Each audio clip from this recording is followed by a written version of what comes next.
Good morning, everybody. It's Lisa Salberg, and I'm in a new location that's not quite ready for prime time yet. And I wanted to say good morning, and I'm just trying to get some technology ready here. I think we're good. And yes, we're streaming. Hi.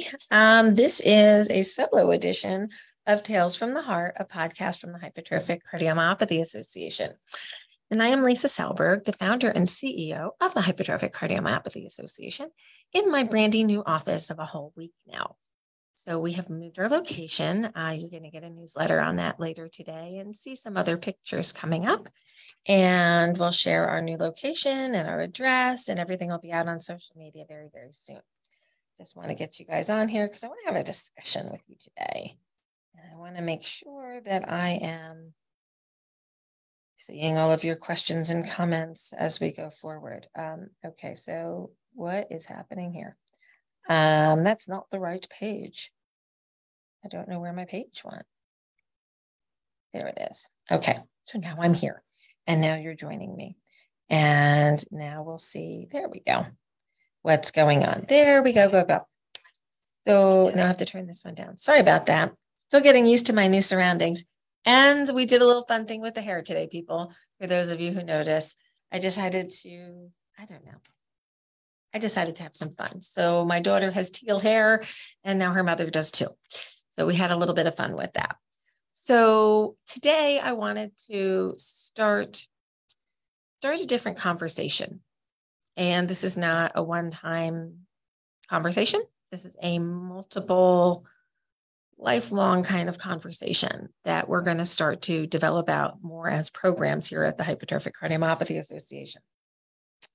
So the theme of the month, I got to stop saying so. I've said so a lot today. The theme of the month, and each month we try to stick with a different theme for discussion, is dealing with the changing situations that can arrive in an HCM patient's life. What do I mean? When you're newly diagnosed, there's a big change. When your symptoms shift, there's a change.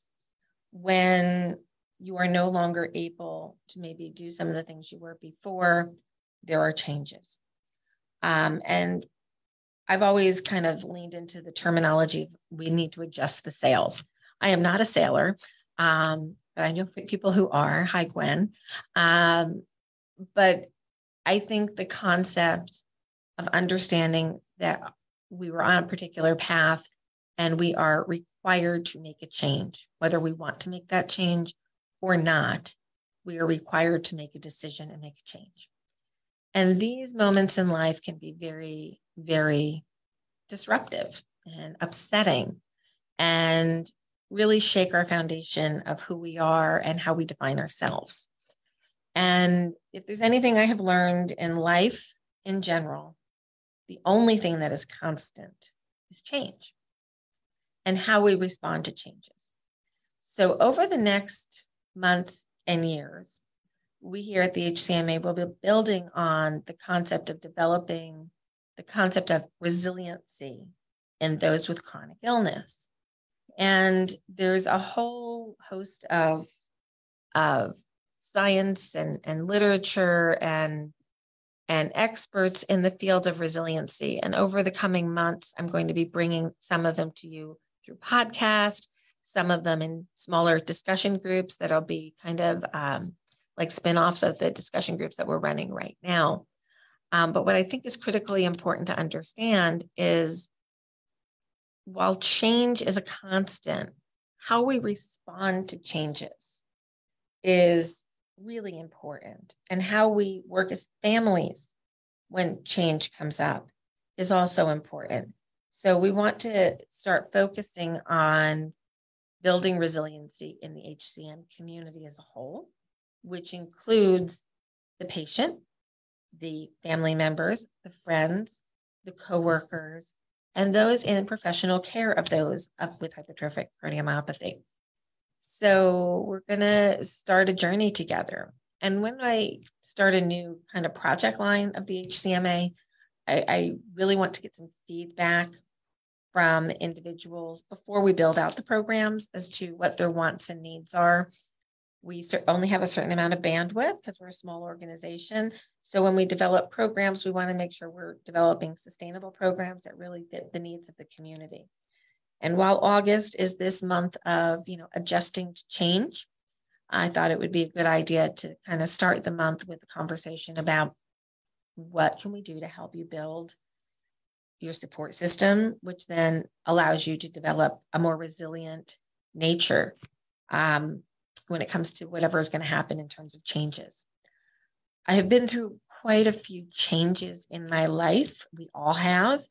But when it comes to HCM, they are very specific and they are very pivotal in what has happened to my life. And I can go back to being 12 years old and being diagnosed in a school nurse's office with an innocent murmur that needed to be worked up. If you're listening to the podcast afterwards, there was air quotes around innocent murmur. I hate that term. I like inconsequential or functional error or a murmur because you have hypertrophic cardiomyopathy or whatever your underlying reason is. So that was my first pivot change in life because of a diagnosis. I was not permitted to participate in certain competitive athletics anymore. My social network shifted. Some people were no longer in my social network. Some people knew why, some people did not. And that was my first pivotal change. My next change, because HCM changed in me, came at the ripe old age of 21 when I had a stroke secondary to endocarditis. That was another pivotal change and an understanding at a very young age that I had a very fragile medical situation. And we want to, acknowledge, or I need to acknowledge, I guess, that we don't always have the resources available to us to handle all of the changes that are occurring. Back in, the early 90s, late 80s, early 90s, there was no support system for people like me.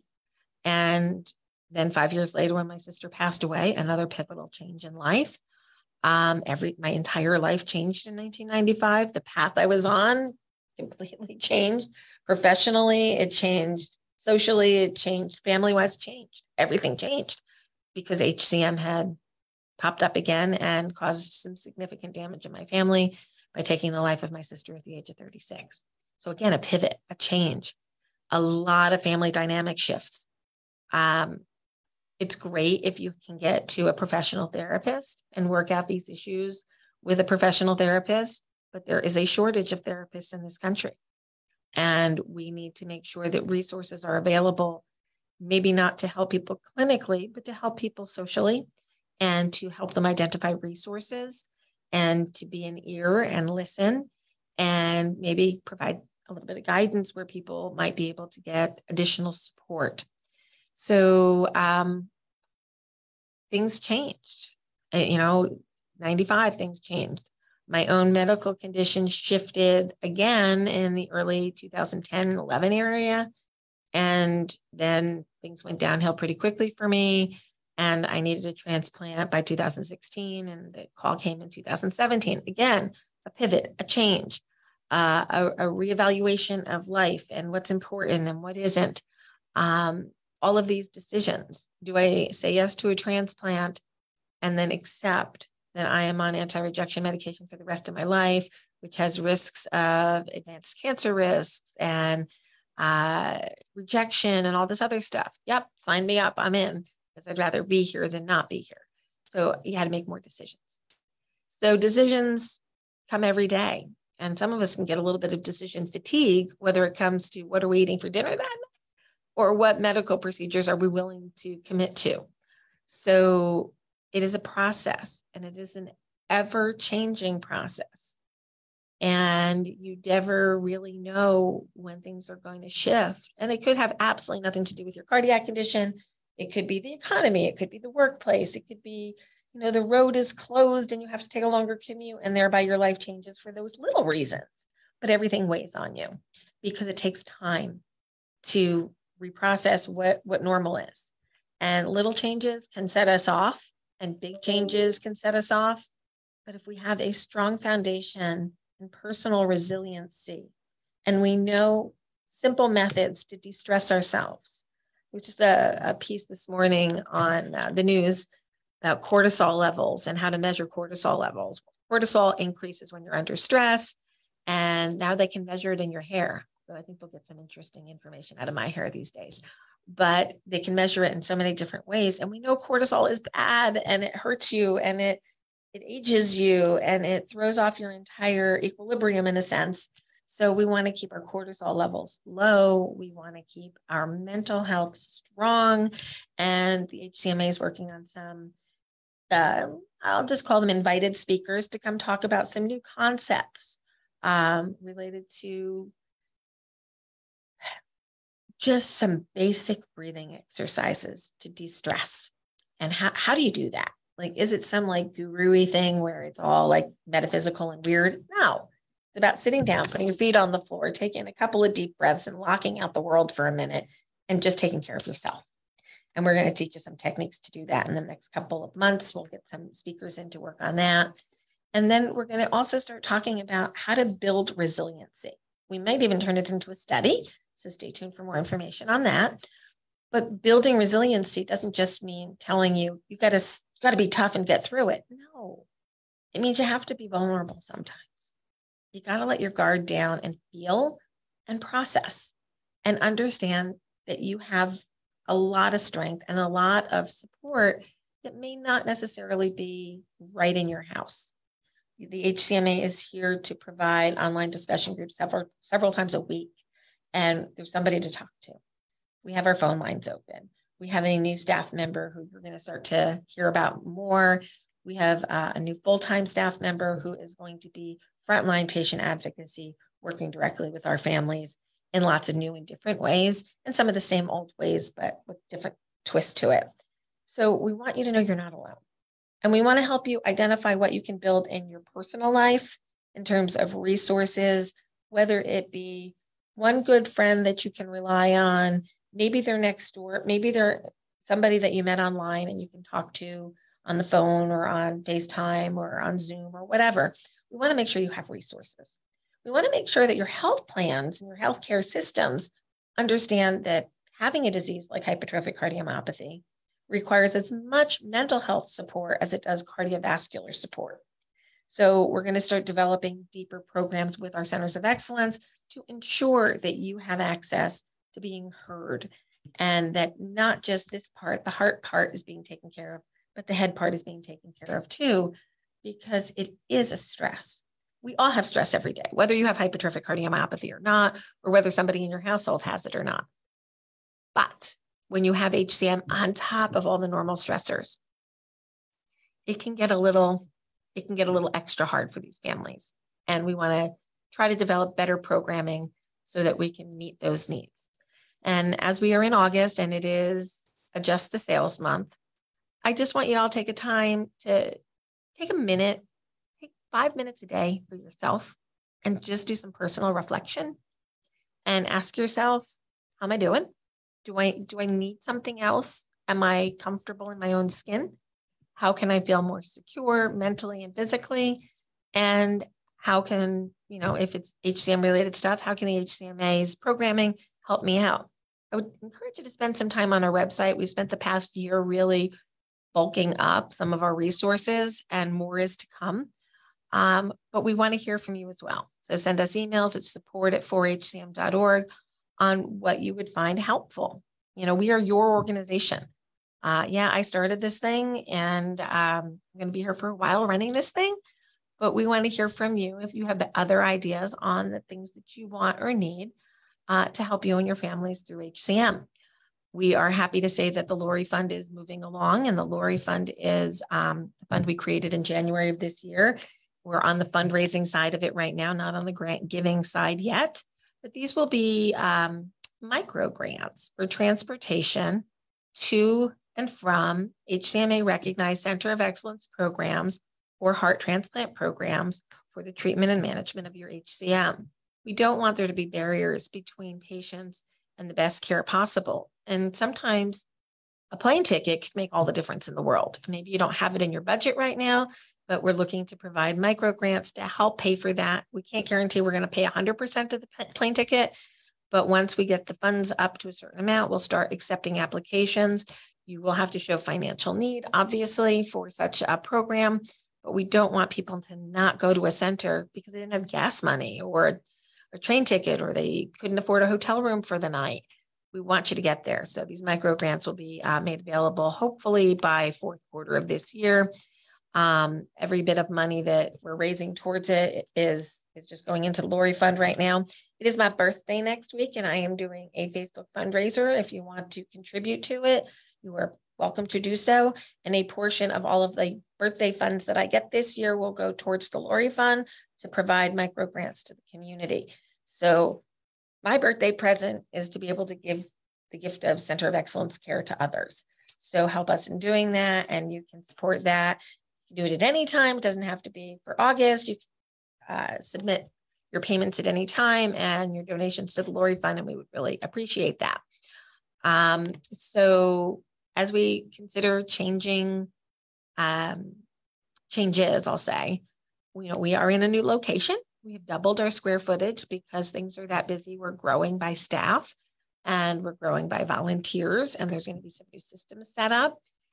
So while the theme of the month is really about living with HCM and adjusting the sales within the HCM space, we're doing so on the serving the HCM community space as well. Probably not next week when you see the podcast, but the one after, my backdrop will be a little bit more consistent with what you're used to seeing. This is our new space, so there's going to be some fun new decorations going up to make it enjoyable to watch the podcast live. And if you see over my shoulder here, there's going to also be a new feature fundraiser. I've kind of got into paint, pour in mixed paints, and I'm doing a little bit of artwork, and show you this little guy. So we're going to be doing fundraisers with heart-related art. So this is one of my flowy pictures. That's a little bigger one. That was my trial one. Not particularly thrilled with all the colors, but tried to match it to the new office. So you'll be able to silent auction bid on the artwork, and a portion of those proceeds will also go to the Lorry Fund. So if you want to have a little bit of fun with us and get a little bit of art out of it, you can send in silent auction bids once we figure out how to get that system set up. Hopefully it'll be soon. So I didn't want to go for another week without talking to you. Last Friday, we were moving. I will be putting up, you'll get the newsletter with all the photos soon, and you'll see our nice new office. We'll probably be having a couple of open house events throughout the late summer and fall for those of you who are in the North Jersey area and would like to come see us. We'd love to have you come on out.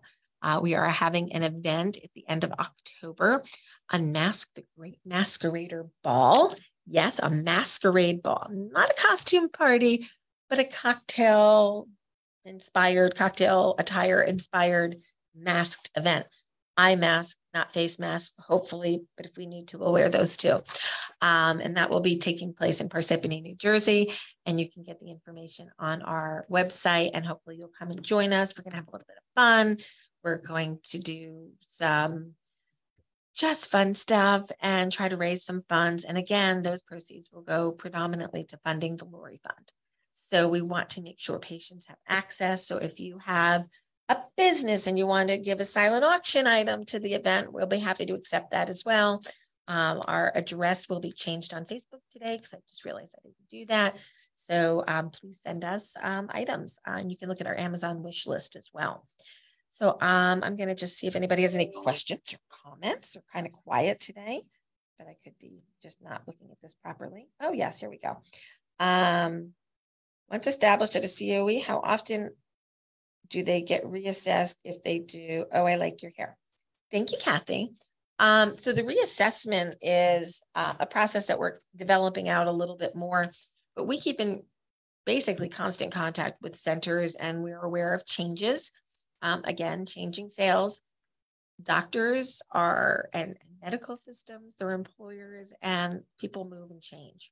There is one change going on in Florida right now, and due to contractual issues, I can't give a lot of comment, but I can tell you this.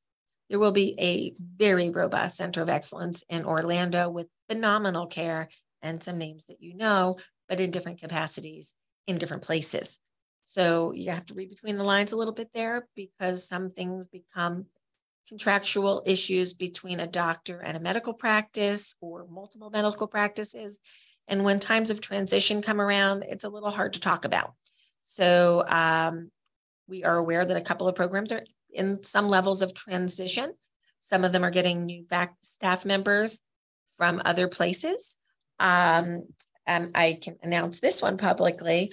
Dr. Doug Johnston, who is currently at the Cleveland Clinic and may have done a myectomy on a few of you. He works very closely with Nick Madeira and the rest of the team. He's moving to Northwestern.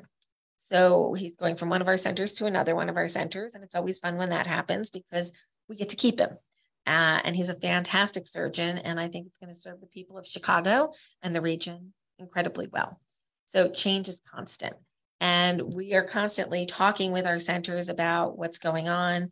And in fact, starting in a couple of months, we're going to be organizing quarterly Center of Excellence conferences internally to let them share best practices and also give them some other education. We just received a grant from Pfizer to help educate HCMA recognized centers of excellence on the differential diagnosis between amyloidosis and HCM.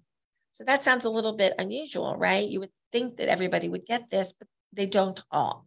So we're going to be working with our Center of Excellence partners to teach the other Center of Excellence partners the best ways of identifying those with amyloid in their heart, as opposed to just straight hypertrophic cardiomyopathy. And I know there's a few of them out here who may have been caught up with, they have a heart that looks like HCM, they've had a myectomy, and on pathology, they see that there's some amyloid in the heart as well. So are we dealing with HCM and amyloid, or are we dealing with amyloid looking like HCM? Again, unmasking the great masquerader. What's the root cause of disease? So we're going to be doing some training there. So Kathy, we are always doing different surveys there. I don't even know how to respond to that one right now. So there's a constant flow of information. And reality is all centers evolve too. So everybody grows and learns and changes practices based on previous experiences. That's the practice of medicine. So we are all always learning and growing together. And we're doing a lot of that this past couple months with the launch of Camzyos. Some of you have been really interested in getting out there right away and getting dosed with Camzyos. And you've probably found some logistical issues as you try to navigate these new waters, because everybody's navigating those new waters together. It turns out that the best way to probably do this in large centers is have Camzyos clinics, because there's a lot of logistics behind the scenes in terms of when you have to have your echocardiogram and when you need your follow-ups. And you've got to find the stenographers, and you have to make sure that they have ample slots. And it's a lot of new echoes on top of an existing system. So you're going to have to be patient as everybody kind of rolls out when and how they're going to start using Camzyos in clinical practice. And we know that commercial insurance is pretty much an easy ride. So that's about 60% of you. Medicaid can take up to 6 months for the state systems to approve a new medication. So you're going to have a little patience there. And it can take a while for Medicaid to get online. And Medicare patients, we've had a number of them dosed already, and they're on medication. We know that the Medicare Part D is a little bit complicated to navigate, and it's very expensive. Excuse me. But we're navigating those waters with you. We're trying to advocate at the highest level possible. We've been in touch with the FDA this past week regarding the entire REMS process and what that feels like for patients and doctors, and what we're seeing here at the HCMA, so that they can make those systems a little bit easier to navigate for everybody in the future. So while we were online with you last week, there's been a lot of stuff going on here, not only moving in, but a lot of programmatic issues going on, so we can prepare for you guys and make it easier to navigate, because we don't need additional stress. We need less stress in our lives. And that's kind of the point of speaking about resiliency and developing strong systems to assist patients through that. So that's kind of what's going on here this week. We're going to have some other changes coming up. You're going to start seeing some more social media posts and a little bit more targeted analytics there, as we have a new staff member who is really an amazing social media expert. So we're working on that. We've got a lot of big things coming up for you. So I encourage you to stay tuned. August 18th, we're going to be running a Big Hearted Warrior Tour genetics special. And we're going to start taking a deeper dive into genetics. So let's talk about changing worlds, people. It's a pretty exciting time in the field of HCM. Let's just call it what it is, right? Genetic therapies are coming. Are they going to be for everybody? No. Are they going to be for everybody with a known mutation? Probably not. But they will be for those families who have a pathogenic disease-causing mutation that has caused serious illness and disability within those families. Those are the first ones we're going to be shooting for. The first genes that are being evaluated right now are the myosin binding protein C and some of the troponin mutations. There are different companies coming up with therapies to provide a fix to the genetic code. Is this therapy for everybody? Probably not. You may not be ready to participate in a clinical trial at this point. But what we want to do here at the HCMA is help educate you. So on August 18th, we're going to be meeting with some HCM specialists who also are amazingly knowledgeable in genetics and are on the forefront of discovery in genetics and genetic therapies. And we're going to bring them live to you, and you're going to be able to ask questions. And we're going to dream a little bit about what the future might look like and understand that we're in very changing times. I used to use a terminology quite often, and if you were to walk in the office, you would see it in manifestation.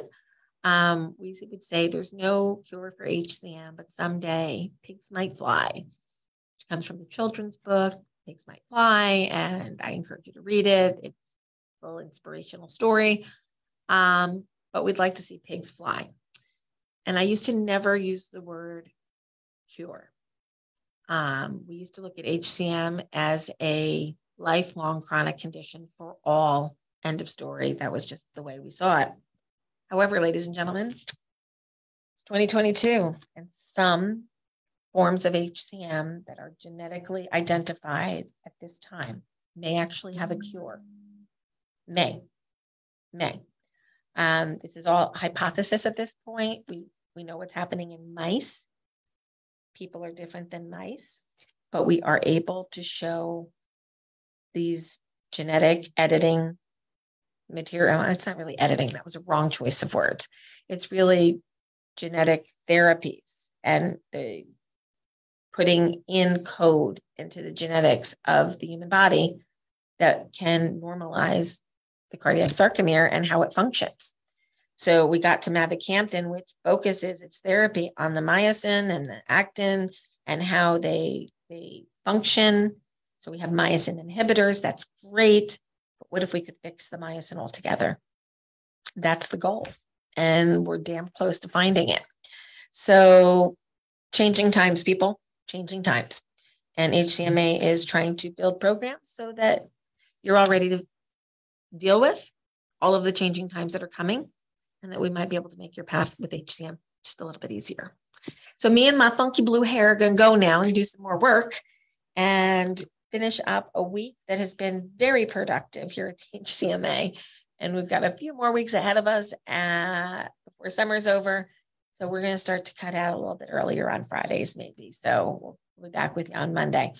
And we really look forward to hearing your input and continuing to grow the organization and the community to ensure that no family with HCM is ever left feeling like they're unheard, uncared for, or unappreciated. So thank you all. Have a great week. And we'll start our fundraiser thing probably next week in the podcast. So we'll put it up better so you can see the picture nicer too. And I hope you all have a great weekend. Get out there, stay safe. It's really hot. Don't forget to hydrate. Have a great week. Bye-bye.